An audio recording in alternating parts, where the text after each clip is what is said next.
চলে দিতে পারেনি। ও আশাস রে, আজকে তোমাকে আমি কথা দিলাম, আজকে ইমাম হাসানকে যদি বিষ পান করায়া যদি তাকে শহীদ করতে পারো, ইয়াজিদ তোমাকে বিবাহ করবে আর সিংহাসনের দায়িত্ব তোমাকে দিয়ে দিবে। আশাস তো জানে না ওই সিংহাসনটা হলো আমার স্বামীর, ওই সিংহাসনটা ইয়াজিদের নয়, এটা কিন্তু জানে না।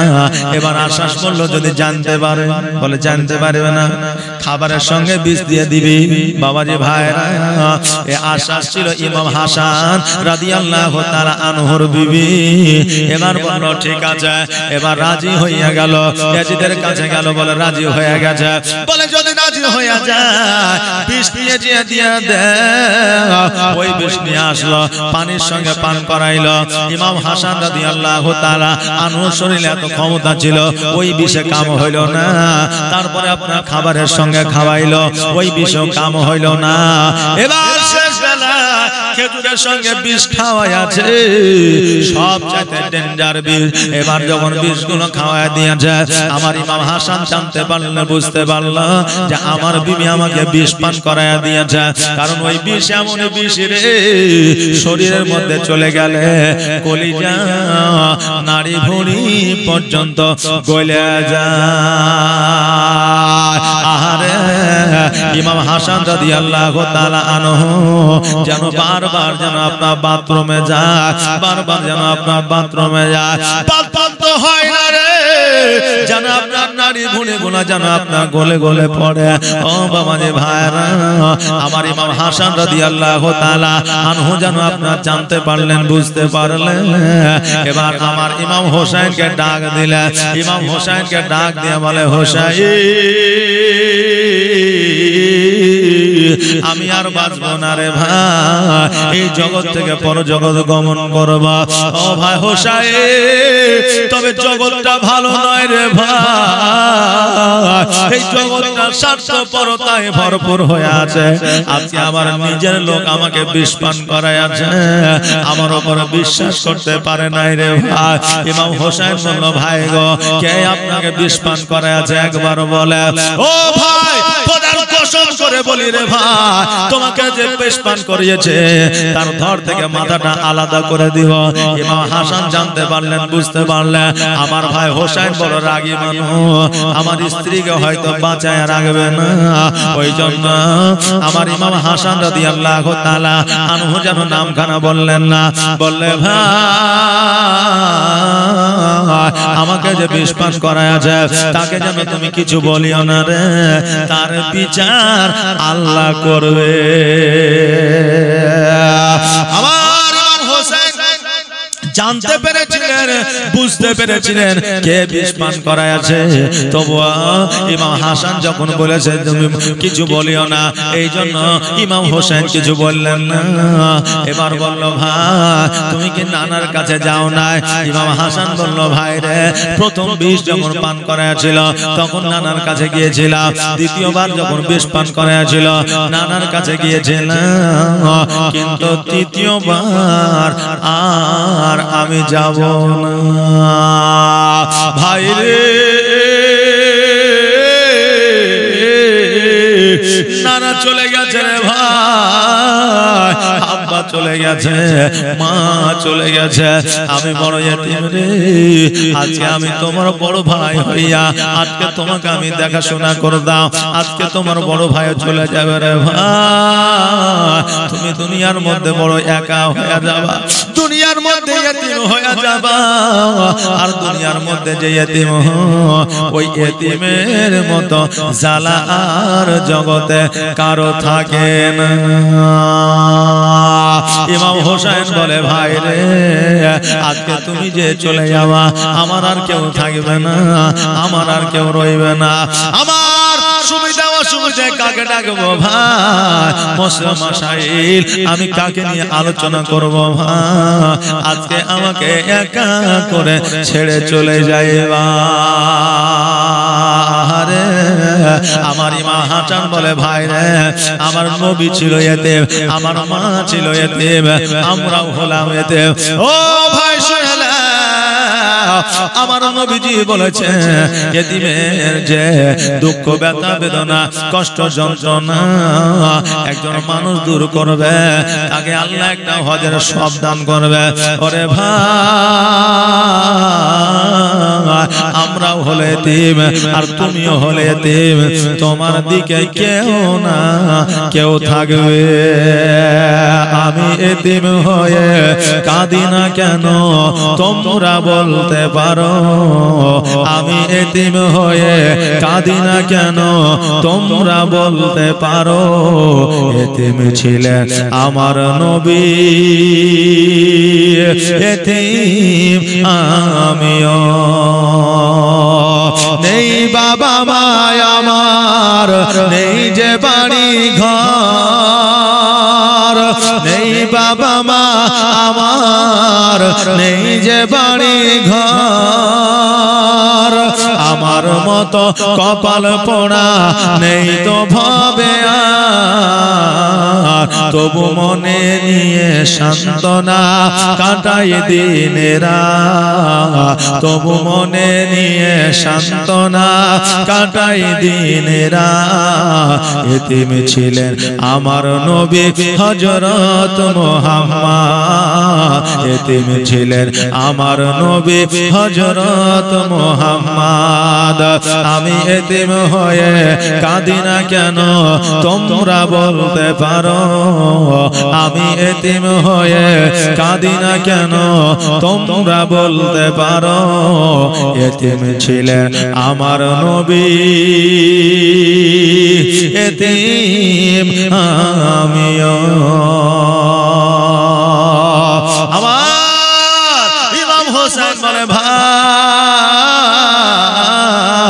আমি বড় একা হয়ে যাব রে ভাই, আমাকে ছেড়ে তুমি চলে যাবা। আমার ইমাম হাসান রাদিয়াল্লাহু তাআলা আনহু বলে ভাই রে আমি এই জগৎ ছেড়ে পর জগৎ যাব ঠিকই, কিন্তু তোমার সঙ্গে আমার নানা সর্বদা থাকবে। জোরে বলা যাবে না সুবহানাল্লাহ। আমার ইমাম হাসান রাদিয়াল্লাহু তাআলা আনহু আমার ইমাম হোসেনকে কথা বলিয়া উনি যেন এই জগৎ ছেড়ে পর জগৎ গমন করলেন। একবার বলে ইন্না লিল্লাহি ওয়া ইন্না ইলাইহি রাজিউন।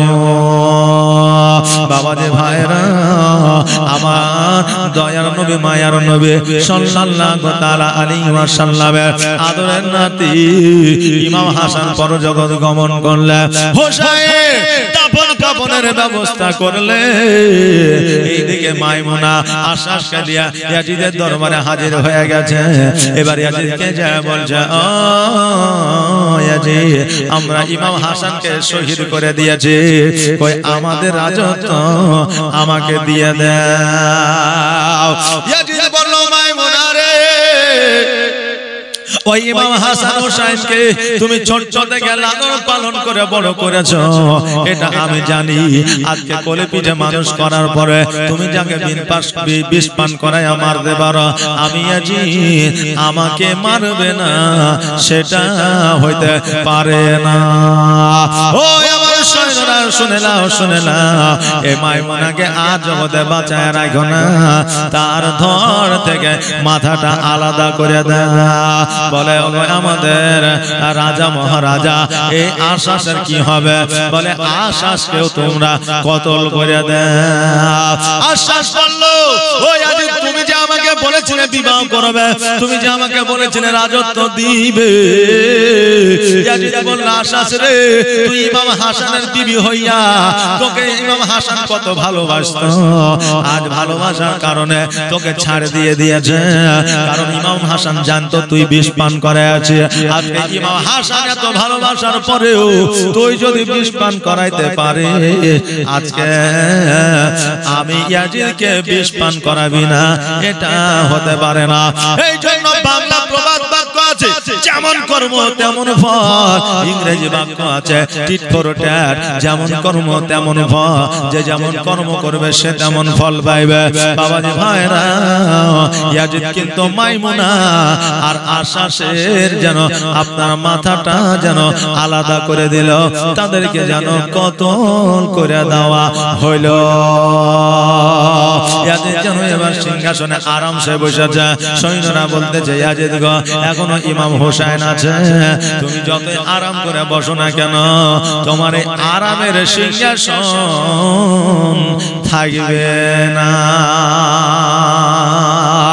এবার যত খুশি আনন্দ করতে লাগলো, ঢোল বাজনা শুরু করে দিল, শরীয়তের বিরোধী কাজ করতে লাগলো।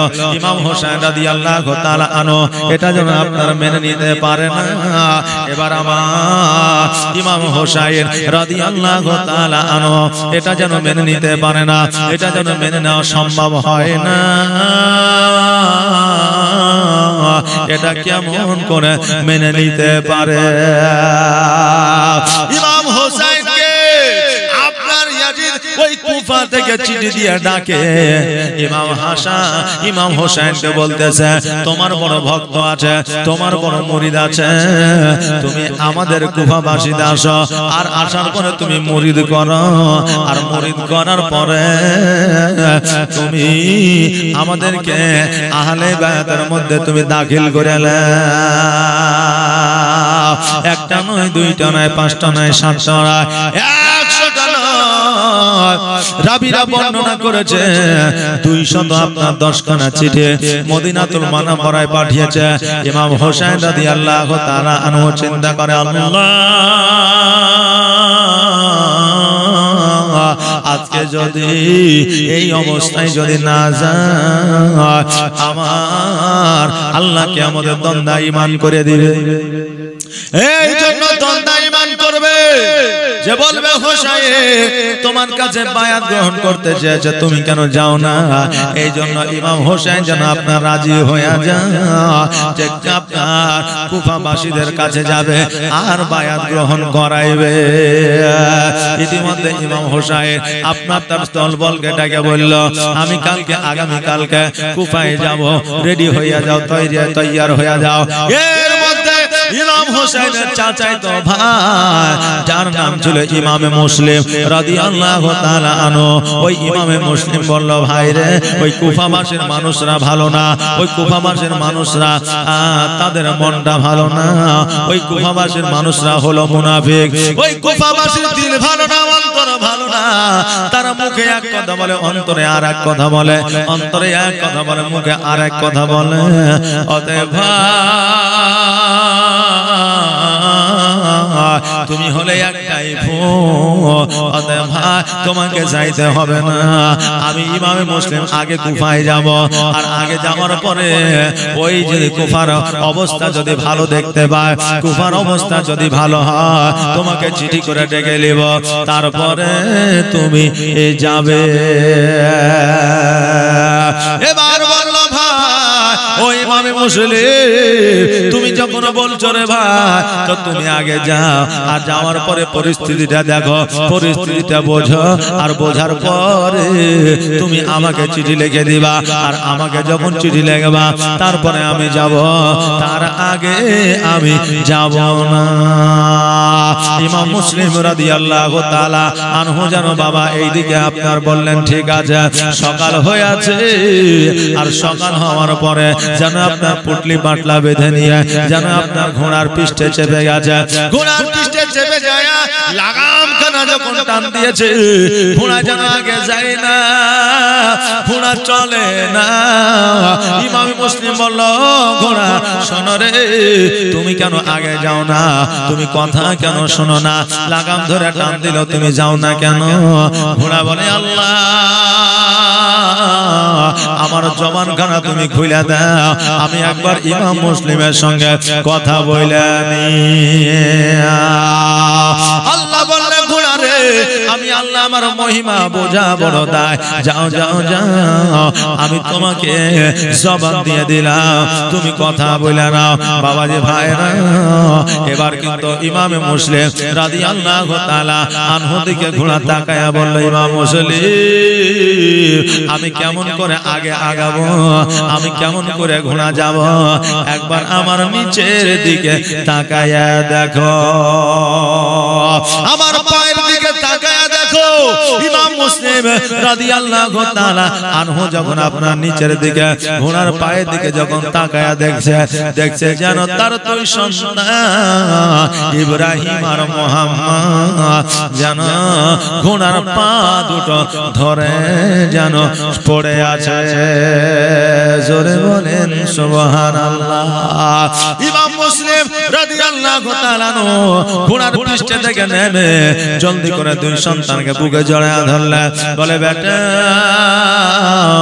আজকে ঘোড়ার পা ধরে কেন বসে আছো রে আমি দুই সন্তান বলল আব্বা গো আজকে আপনি কুফা দেশে যাবে আমাদেরকে ছেড়ে যাবে আজকে আপনি যদি চলে যান আমাদের গোসলকে বানিয়ে দিবে আমাদের খাওয়ায়াকে দেবে আমাদের পোশাককে পরিধান করে দিবে ওগো আব্বা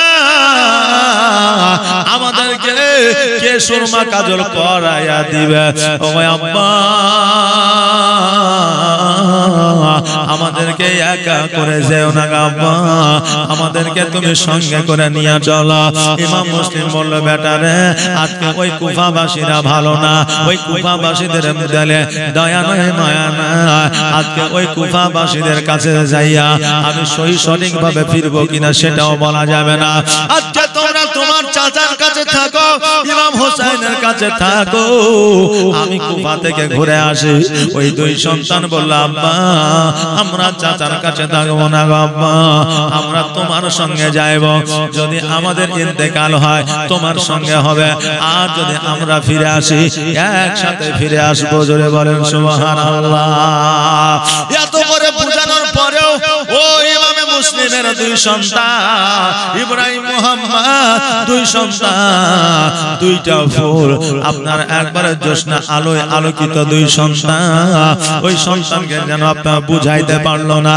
ওই সন্তান যেন আপনার বুঝলো না যখন আপনার বুঝতে চাইলো না ইমাম মুসলিম ওই দুই সন্তানকে যেন আপনারা নিয়ে নিলেন সঙ্গে ঘোড়ার পৃষ্ঠে তুলে নিয়ে মদিনাতুল মুনাওয়ারা থেকে যেন আপনার কুফার দিকে রওনা হয়ে গেলে এবার কুফার দিকে রওনা হয়ে গেলে কুফায় যখন প্রবেশ করে কুফাবাসীরা সবাই যেন আপ্যায়ন করার জন্য দৌড়াতে আপনার ছুটতে ছুটতে আসতেছে ইমামে মুসলিমের কাছে যখন আসলো ইমামে মুসলিমের কাছে আসার পরে দেখছে যেন ইমামে মুসলিম ইমাম হোসেন না জিজ্ঞাসা করে ওই ইমামে মুসলিম আমরা তো ইমাম হোসেন বলে ছুটে আসলাম কিন্তু তুমি আসছ ইমাম হোসেন কোথায় বলল ইমাম হোসেন পরে আসবে আগে আমি এসেছি এখানকার হাল হালাত দেখার জন্য এখানকার আমি কিছু দেখার জন্য এসেছি যদি এখানকার ঠিকঠাক সব দেখা যায় তবে আমি ইমাম হোসেনকে পরে চিঠি করে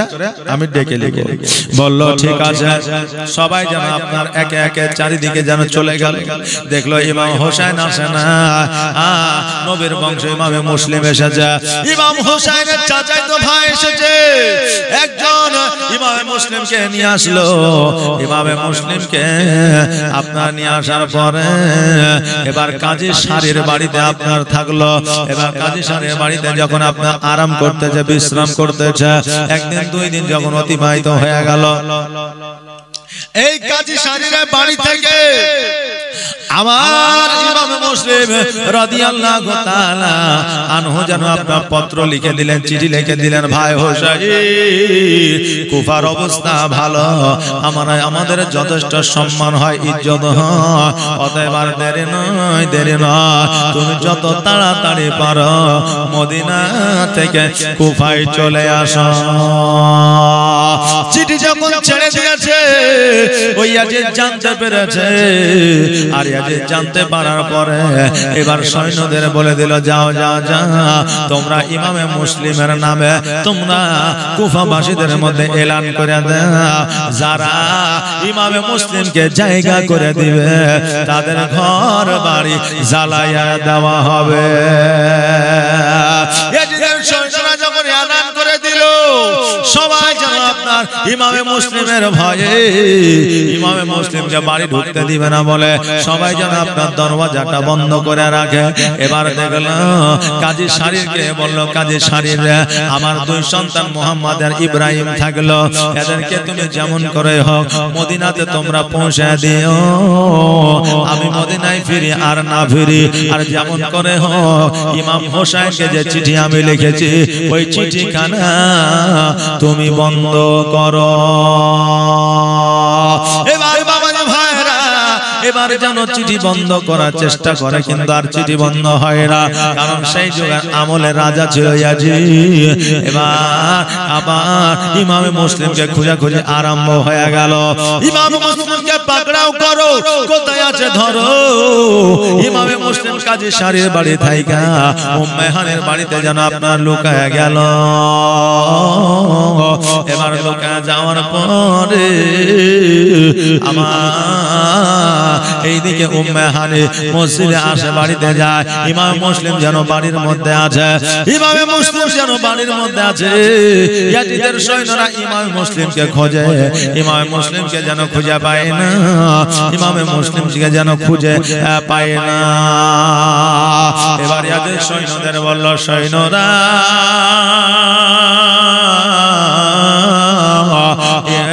ইমামে মুসলিমকে কেন খুঁজে পাও না ইমামে মুসলিমকে খুঁজে পাওয়া যাবে না। সৈন্যরা বলল হুজুর গো আমরা তো খুঁজে পাই না।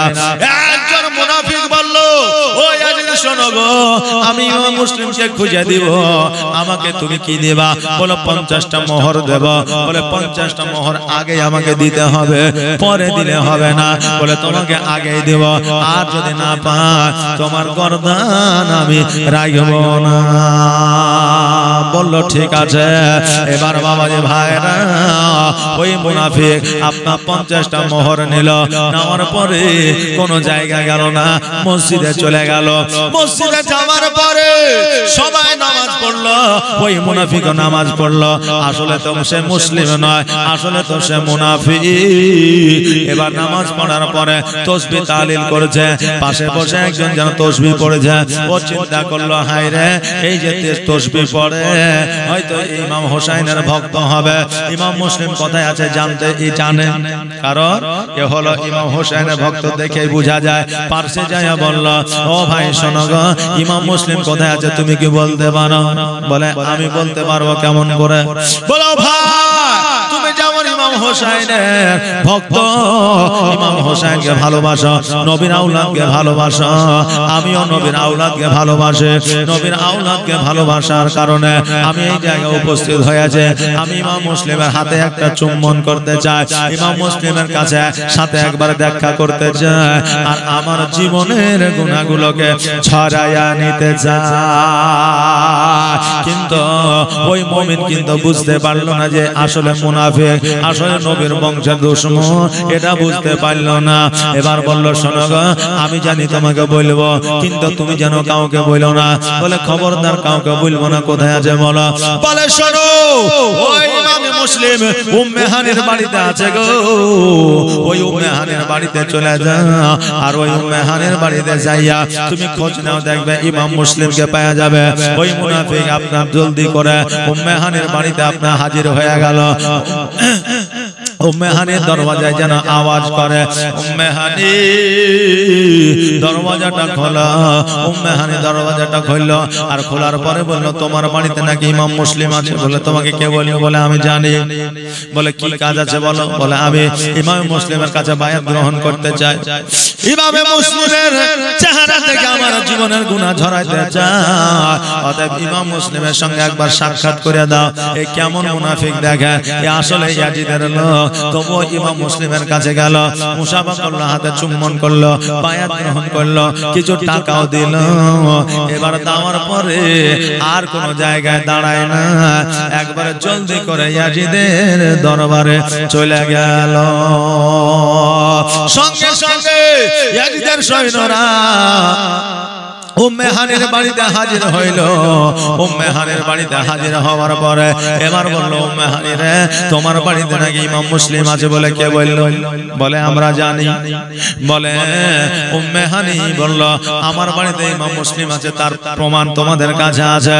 বলে বাদ দে, আগে উম্মে হানিকে ধর আর উম্মে হানিকে পাকড়াও করে নিয়ে চল। রাজ দরবারে নিয়ে গেল। রাজ দরবারে নিয়ে যাওয়ার পরে বলল, ও উম্মে হানি শোনো রে, তোমার বাড়িতে নবী আওলাদ আছে ইমামে মুসলিম, বলো বলো সে কি করছে, কোথায় আছে? উম্মে হানি বলল, আমার বাড়িতে যা আছে তার প্রমাণ কি? আগামী কালকে যে লোকটা ইয়াজিদের লোক হইয়া ইমামে মুসলিমের কাছে বায়াত গ্রহণ করব বলে গিয়েছিল, আজকে সেই লোকটাকে হাজির করে দিল। উম্মে হানি বলল, এখন আমি যদি বলি আমার বাড়িতে নাই, মিথ্যা হয়ে যাবে, আর আমি যদি ইমাম মুসলিমকে ধরায়া দিই আমার গুনাহ হয়ে যাবে। অতএব ইয়াজিদকে বলল, শোনো রে, আমার যতক্ষণ জান আছে প্রাণ আছে ততক্ষণ পর্যন্ত ইমাম মুসলিম কোথায় আছে আমি বলবো না। আমার উম্মে হানিকে আপনার কারাগারে বন্দী করে দেওয়া হলো। কারাগারে বন্দী করে দেওয়ার পরে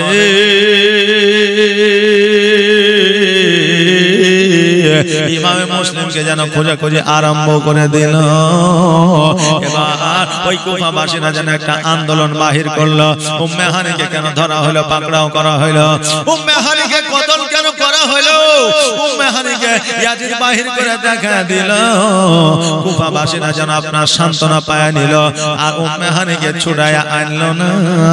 এবার উম্মে হানিকে জেলখানায় যেন বন্দী করে দিল। এইদিকে ইমামে মুসলিমকে যেন খোঁজাখুঁজি আরম্ভ করলো। ইমামে মুসলিম রাদিয়াল্লাহু তাআলা আনহু যেন আপনার গ্রামে গ্রামে শহরে শহরে ঘোরাঘুরি করতে আরম্ভ করে দিল। সৈন্যদের আপনার পাহারা যেন কুফা ছাড়তে পারে না, মদিনায় যেন আসতে পারে না। ইমাম হোসেনকে যে চিঠিপত্র লিখেছে ওই চিঠিপত্র বন্ধ করতে পারে না। সারা দিন সারা রাত গ্রামে গঞ্জে ঘুরে ঘুরে যেন বড় পিপাসা লেগে গেছে। ইমামে মুসলিম চিন্তা করে, আল্লাহ আজকে কুফাবাসীরা ধোঁকা দিয়ে ডাইকা আজকে আমাদের সঙ্গে বেঈমানি করলো, আল্লাহ গো এর বিচার তুমি করিও। ইমামে মুসলিম রাদিয়াল্লাহু তাআলা আনহু পিপাসার জন্য আপনার পানির জন্য বাড়িতে বাড়িতে যায়, কিন্তু দরওয়াজা কেউ খুলে না। হঠাৎ করে দেখছে জানো একজন মহিলা আপনার লণ্ঠনের আপনার আলো নিয়ে দরওয়াজার সম্মুখে বসে আছে। ইমামে মুসলিম গুটি গুটি পায়ে গেল, যাওয়ার পরে বলল, মা তুমি কি জানো না ইমামে মুসলিম যদি তোমার বাড়িতে চলে যায় তোমার ঘর বাড়ি জ্বালায় দেওয়া হবে। ইমাম মুসলিমের জন্য সবাই দরওয়াজা বন্ধ করে বসে আছে। ও মা, আজকে তুমি দরওয়াজা খুলে বসে আছো কেন?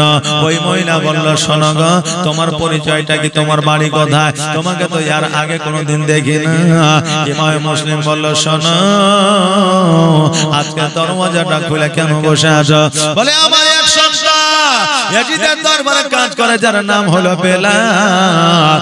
ওই ইয়াজিদের দরবারে কাজ করে বলে আমি বাইরে বসে আছি, আমার সন্তান কখন আসবে আর খাওয়া দাওয়া করে ঘুমাবে, এই জন্য আমি লণ্ঠন বাহির করে দাঁড়ায় আছে। এবার ইমাম মুসলিম বলল, মা গো, আমাকে বড় পিপাসা লেগেছে, আমাকে কি একটু পানি দেওয়া যাবে? ওই মা জননী ঘরের মধ্যে গেল, যাওয়ার পরে আপনার পানি নিয়ে আসলো লটাতে পানি দিল। দেওয়ার পরে ইমাম মুসলিম বলল, মা তোমার নাম কানা কি, তোমার বংশের পরিচয় কি, বলো বলো। বলে, আমার নাম জেনে কি হবে, তোমাকে পানি দিয়েছে, তুমি পানি পান করো। ইমাম মুসলিম বলল, শোনো, আমি হলাম নবী বংশের লোক, আজকে তুমি আমাকে পানি দিয়েছ, কুফাবাসীরা কেউ পানি দিল না, আজকে তুমি যখন আমাকে পানি দিয়েছ রে মা, আজকে এই পানি দেওয়ার কারণে আমি তোমাকে কিয়ামতের দিন জান্নাতে নিয়ে যাব। মা জননী বলল, তবে তুমি কে গো? বলে আমি হলাম ইমাম মুসলিম। ওই মহিলা বলল, শোনো, আমি তো আমার সন্তানের বাহানা দিয়ে বাহিরে বসে আছি, কিন্তু আমার আসল কাজ হলো ইমামে মুসলিমকে আমার বাড়িতে জায়গা দেওয়া। ইমাম মুসলিমকে আমার বাড়িতে জায়গা দেওয়া।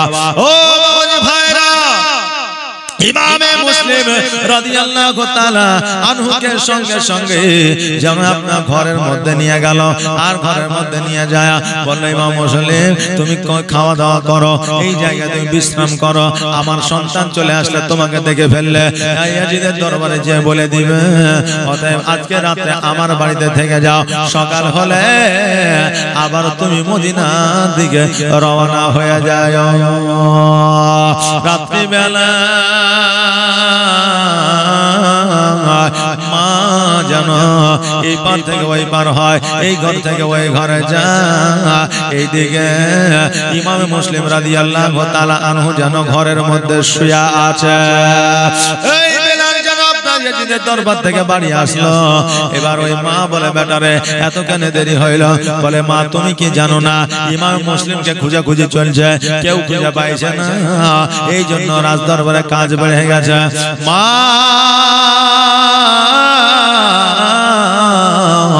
আজকে শোনো রে মা, আজকে ইমাম মুসলিমকে যদি ধরে দেওয়া যায় অনেক মূল্য পাওয়া যাবে। বেলাল খাওয়া দাওয়া করেছে, বিছানায় শুয়েছে, এইদিকে মাকে দেখছে। মা একবার এইদিকে যায়, একবার ওই দিকে যায়। কারণটা কি? কারণ মা ঘুমায় গেলে তার চেতন পায় না। বেলাল উঠেছে, বলে, মা তুমি আজকে ঘুমাওনি কেন? বলে, এমনি ঘুমাইনি। বলে, এমনি ঘুমাওনি মানে? আজকে এই ঘর থেকে ওই ঘর যাচ্ছ, ওই ঘর থেকে এই ঘর আসছো, কারণটা কি? মা বলে, বেটা কোনো কারণ নাই। বেটা বেলাল বলল, এই ঘরে তো কেউ থাকে না, অতএব এই ঘরটা কেন আলো আলো মনে হয়। হঠাৎ করে দরওয়াজাটা খুলে দিয়েছে, অন্ধকার ঘর, নবী বংশের চেহারায় যেন ঘরটা উজ্জ্বল হয়ে আছে। জোরে বলেন সুবহানাল্লাহ। মা বলল, বেটারে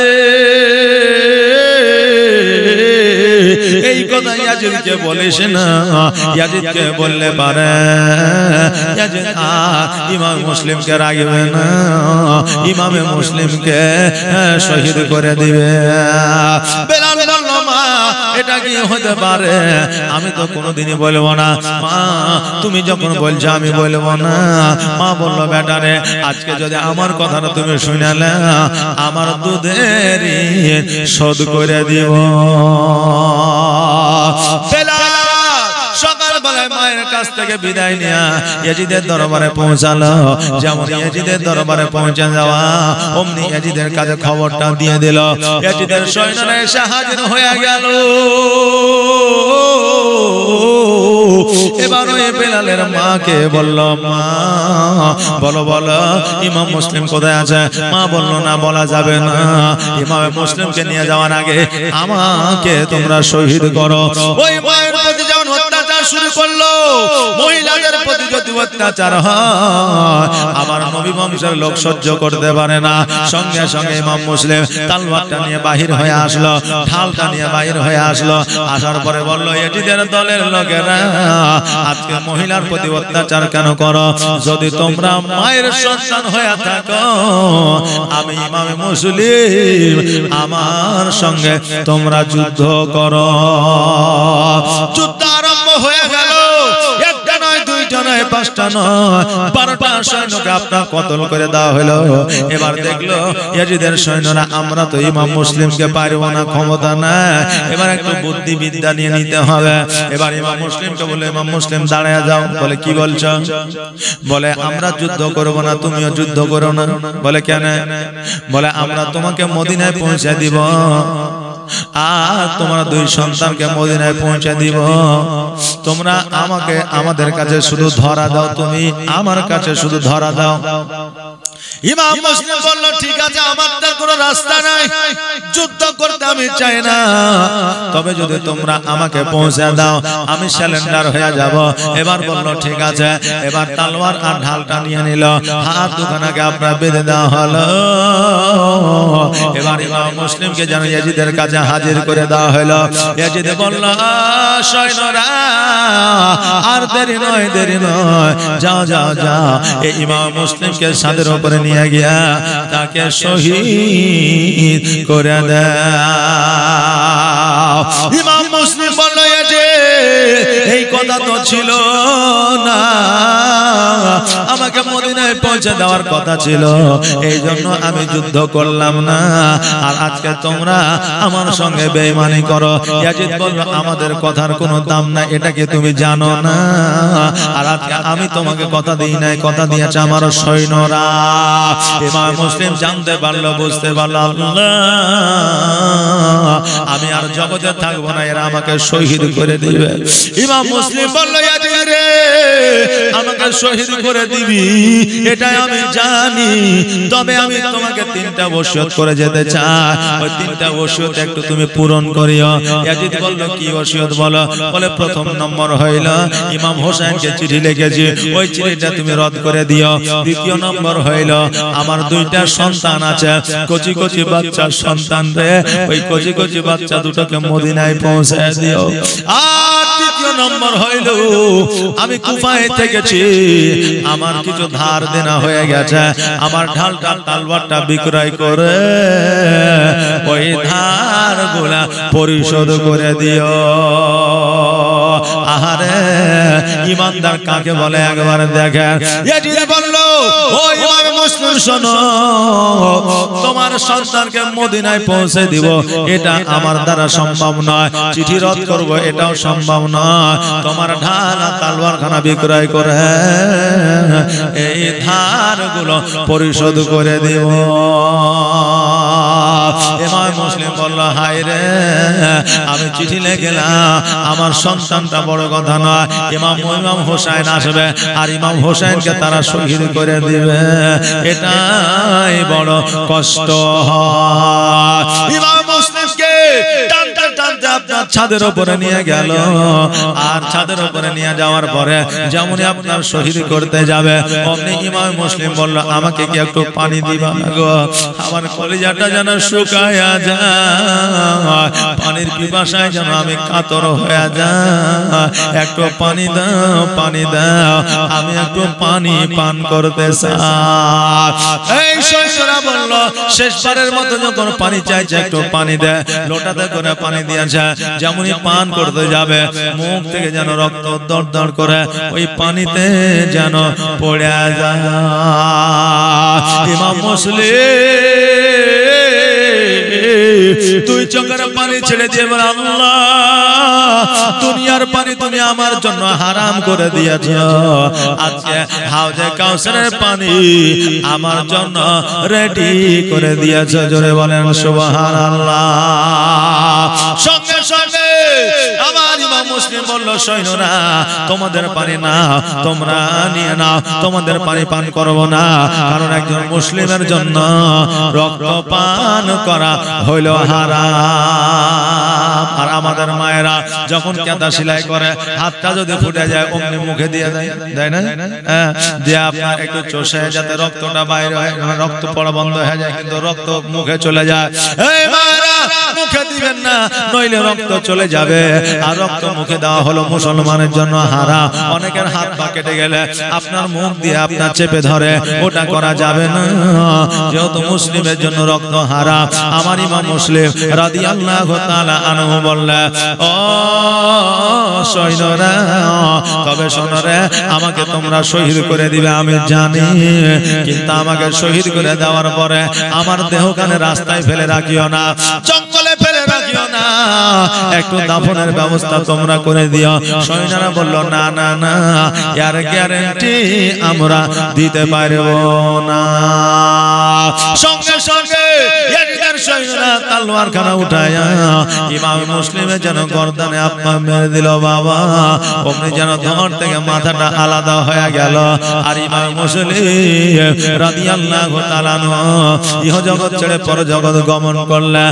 সকলে আওয়াজ দিয়ে মহব্বতে পড়ে ইন্না লিল্লাহি ওয়া ইন্না ইলাইহি রাজিউন। মাথাটা যেন আপনার ছাদের উপর থেকে নিচে পড়ে গেল। নিচে পড়ে যাইয়া চুপ চুপ করে যেন তাকায়া দেখে রে। আর সৈন্যরা এ ধরটাকে যেন ছাদের উপর থেকে নিচে ফালাইয়া দিল। বাবা যে ভাইরা, আজকে ইসলাম অতি সহজে আসে নাই রে ভাই। কত কষ্ট করে ইসলামকে পাওয়া গেছে। আমরা মুসলমান, নবীর আওলাদকে, নবীকে আমরা কত ভালোবাসি। একজন ভাই আমার এই ইমাম মুসলিমের কাফনের জন্য একটা ভাই দেখে 500 টাকা দেন। আর পরের জায়গা পরের জমি ঘর বানায়া আমি রই, আমি তো সেই ঘরের মালিক নয়, আমি তো সেই ঘরের মালিক নয়। ও সে ঘর খানা যার জমিদারি। আমার বাবার নাম কি?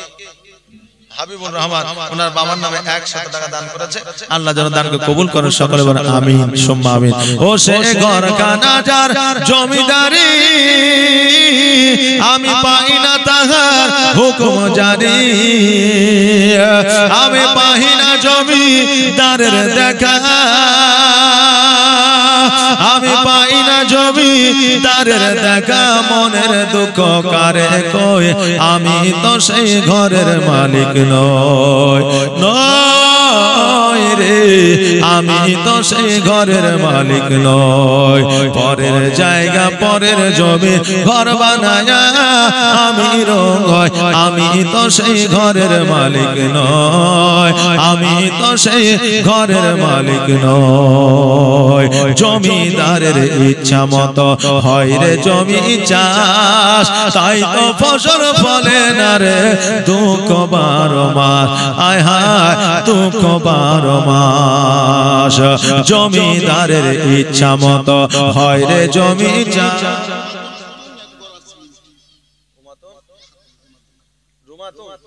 জুমাতুন, এই দেখেন জুমাতুন খাতুন 1 প্যাকেট সিমেন্টের দাতা জরি বলে জিন্দাবাদ। যা সাইজে নিয়তে করেছে দান, আর দানকে কবুল করো ও রহমান। আর জমিদারের ইচ্ছা মতো হয় রে জমি চাষ, তাই তো ফসল ফলে না রে দুঃখ 12 মাস। আহা দুঃখ 12 মাস। আমি খাজনা পাতে সবই দিলাম,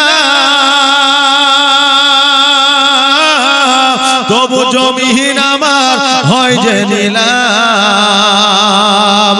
আমি খাজনা পাতে সবই দিলাম, তবু জমিহীন আমার হয় যে নিলাম।